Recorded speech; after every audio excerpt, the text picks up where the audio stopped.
Quero convidá-los a abrir um texto da Palavra de Deus que se encontra no profeta Ageu, capítulo 2, leremos os versículos 3, 4, 8 e 9.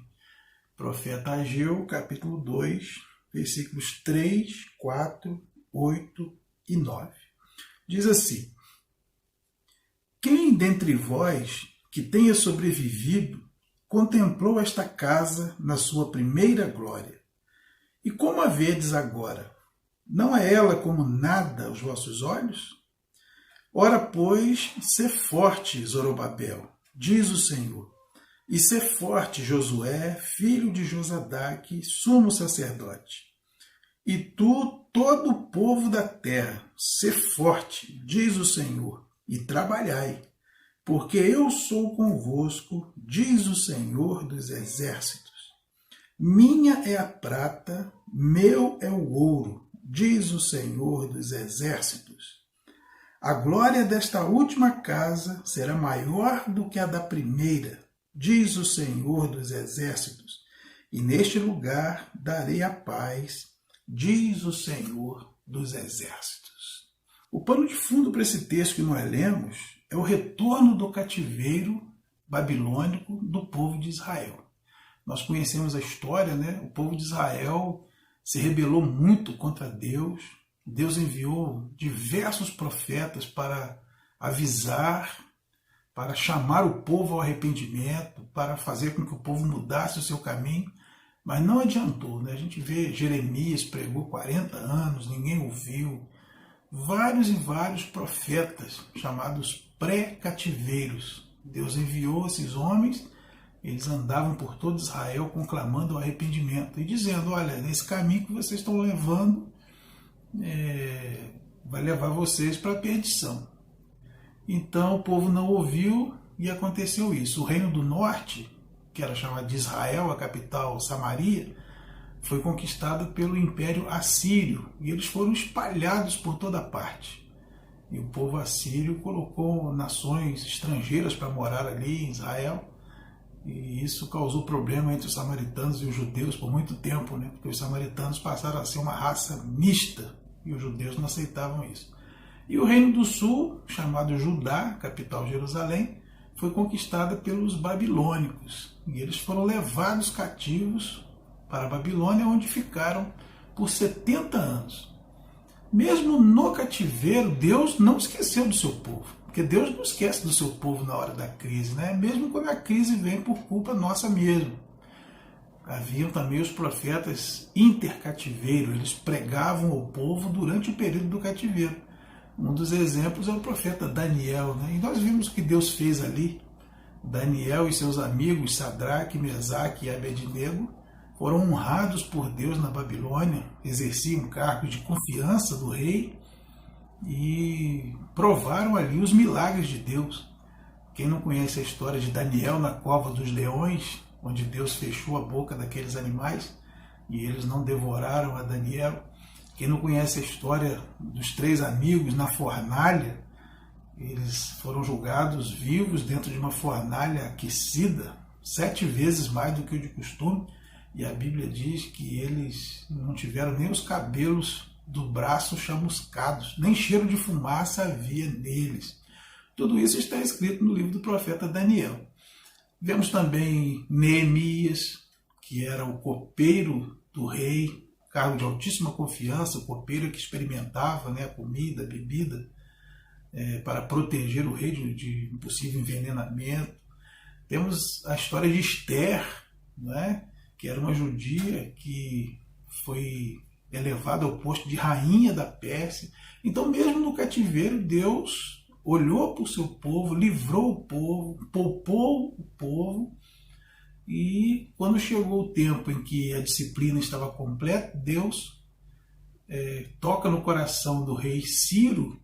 Nós lemos isso lá no livro de Esdras, no capítulo 1, e Ciro edita um decreto libertando o povo, porque um tempo depois o Império Medo-Persa conquistou a Babilônia e o povo judeu, que era escravo da Babilônia, passou a ser escravo da Pérsia.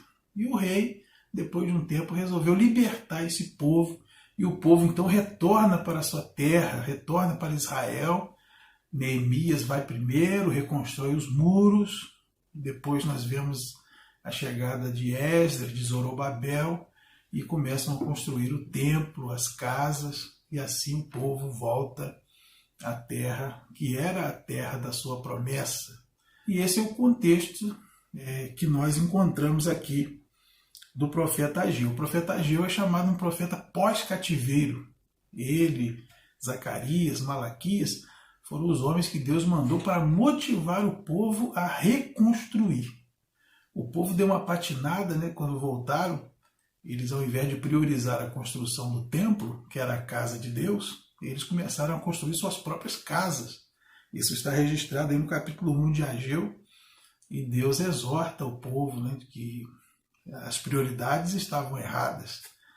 O povo então se arrepende e se volta para Deus e começa então a reconstruir o templo. E aí nós chegamos nesse texto que nós lemos, né? Quando a reconstrução começa, diz o texto aqui, no verso 3, que aqueles que sobreviveram ao cativeiro, né? O cativeiro durou 70 anos, alguns foram para lá novinhos, né? E voltaram ainda em tempo, né? de ver a reconstrução do templo. Diz aqui que eles contemplaram essa segunda casa e diante da primeira, aquele templo que Salomão construiu ali, no primeiro livro de Reis, né, capítulos 6 a 8, narra a construção daquele templo suntuoso, com material de primeiríssima qualidade, muito ouro, muita pedra preciosa. Essas pessoas que viram aquele primeiro templo e agora estavam vendo a construção do segundo, eles achavam que esse segundo templo era como nada. Diz aqui no verso 13, não é ela como nada aos vossos olhos?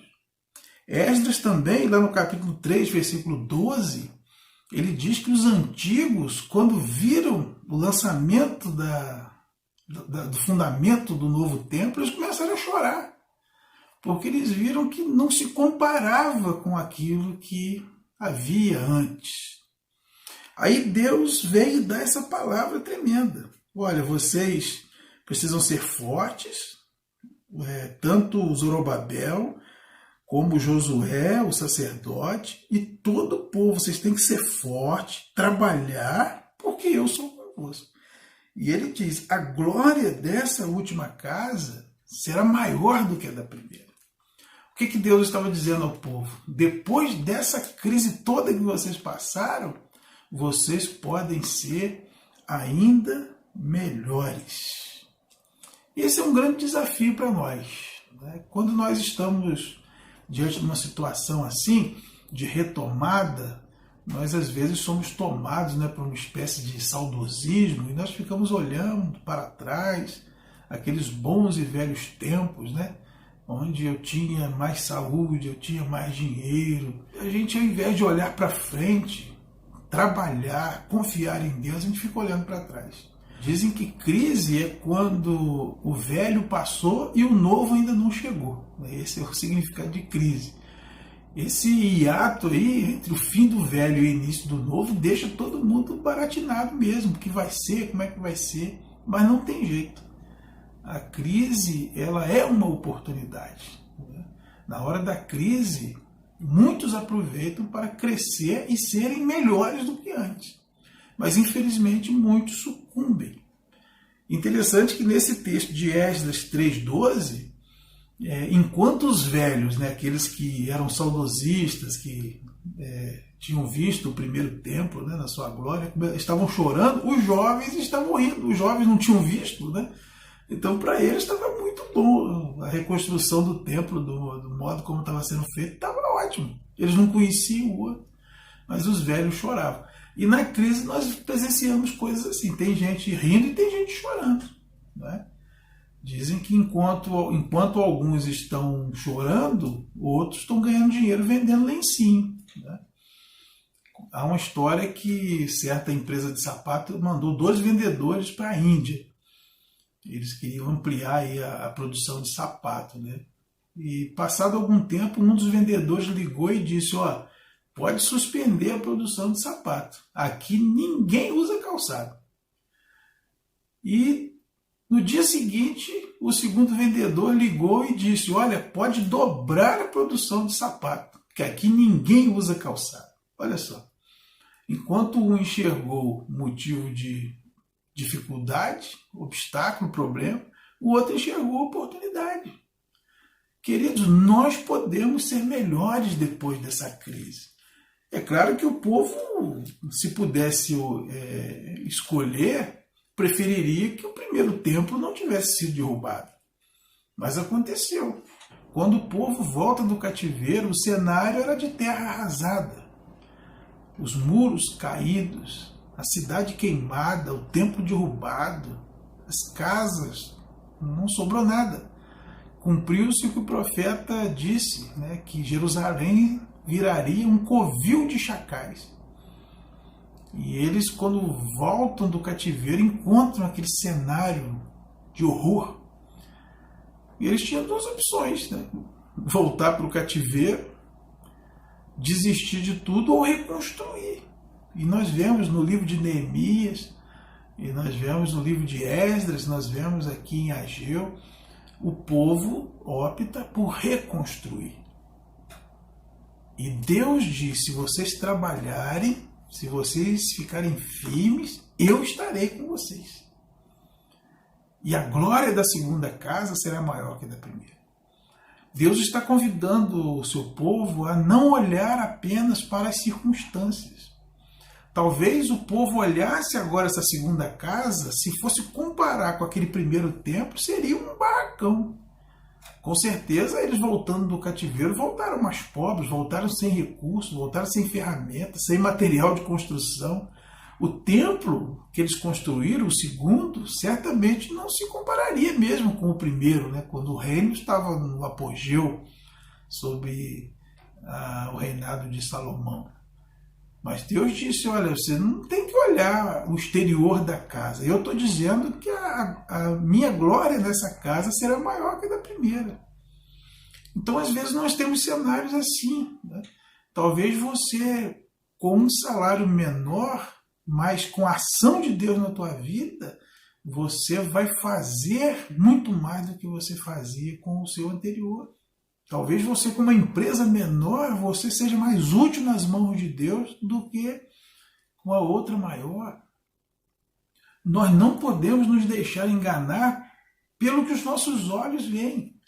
Porque se Deus colocar a mão e se Deus manifestar a sua glória, tudo será melhor do que antes.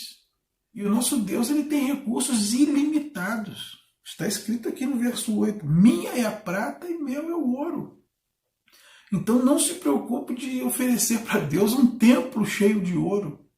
Porque mesmo esse templo agora, sem ouro, não importa, porque Deus é dono de todo o ouro e de toda a prata. Salmo 24, versículo 1 diz, ao Senhor pertence a terra e tudo que nela se contém. Tudo que você possa imaginar que vale dinheiro nesse mundo é de Deus.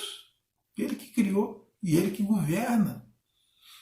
E no livro de Atos, capítulo 17, ali a partir do verso 24, diz que o Deus criador do céu e da terra, ele não é servido por mãos humanas como se de alguma coisa precisasse. Muito pelo contrário, é ele quem dá a todos a vida, a respiração e tudo mais. Então, nosso Deus é o Todo-Poderoso. Nós temos é que olhar para Deus.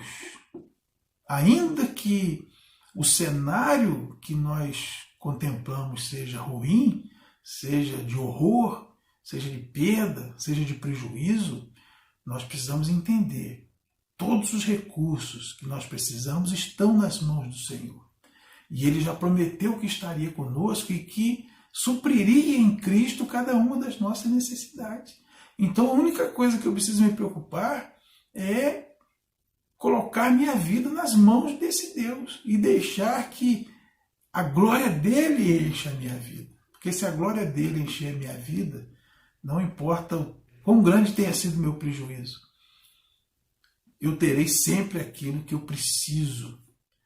Lá em Filipenses 4,19 está escrito que Deus, segundo a sua riqueza em glória, há de suprir em Cristo Jesus cada uma das nossas necessidades. Ou seja, necessidade, Deus supre. Sermão da Montanha, Mateus capítulo 6, versículos 33 e 34, Jesus diz também: buscai, pois, em primeiro lugar o reino de Deus e a sua justiça, e todas estas coisas vos serão acrescentadas. Estas coisas, o que? As coisas necessárias. Ele estava falando de comida, de água, de abrigo, de roupa. As coisas necessárias são acrescentadas. E todos nós, irmãos, quando olhamos para trás, mesmo nós que já passamos muito perrengue na vida, né? Mas mesmo olhando para todo esse cenário, a gente há de reconhecer que Deus supriu nossas necessidades. Nós não passamos fome, nós não passamos frio, nós sempre tivemos, ainda que um teto de sapê para nos abrigar da chuva, nós sempre tínhamos. Porque Deus é fiel. E quando Ele diz que vai abrir a porta, né, as coisas acontecem. E isso pode acontecer na vida de qualquer um. Então, não fique olhando para o que está acontecendo na tua vida hoje e achando que isso é nada, comparado ao que você já teve, ao que você já foi. Não fique chorando como aqueles idosos diante do templo, saudosistas, relembrando aquele templo antigo. Aquele templo antigo já era, caiu. O que temos agora é esse. Não fique reclamando e menosprezando aquilo que está acontecendo hoje na tua vida. Só pense o seguinte: Deus pode encher de glória a tua vida hoje e aquilo que você tem hoje. É isso que importa, porque a glória dele é que importa. Eu quero convidar a cada um de vocês a se juntar comigo nessa expectativa, nessa esperança, nessa fé de que nós, depois dessa crise, seremos ainda melhores. A glória da segunda casa será maior do que a da primeira.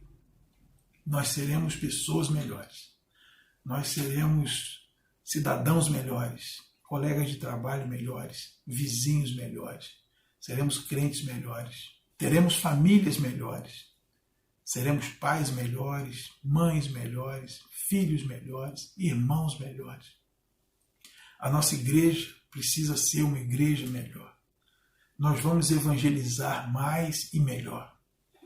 Nós vamos refletir mais a glória de Deus em nossas vidas. Essa é a minha expectativa. Então eu quero deixar com você essa palavra que o Senhor disse ao povo: ser forte, tu, todo o povo da terra, diz o Senhor, trabalhai, porque eu sou convosco, diz o Senhor dos exércitos. Eu vou encher esse lugar da minha glória e darei a vocês a paz, diz o Senhor dos exércitos. Irmãos, nós podemos ser melhores depois dessa crise e nós seremos, em nome de Jesus.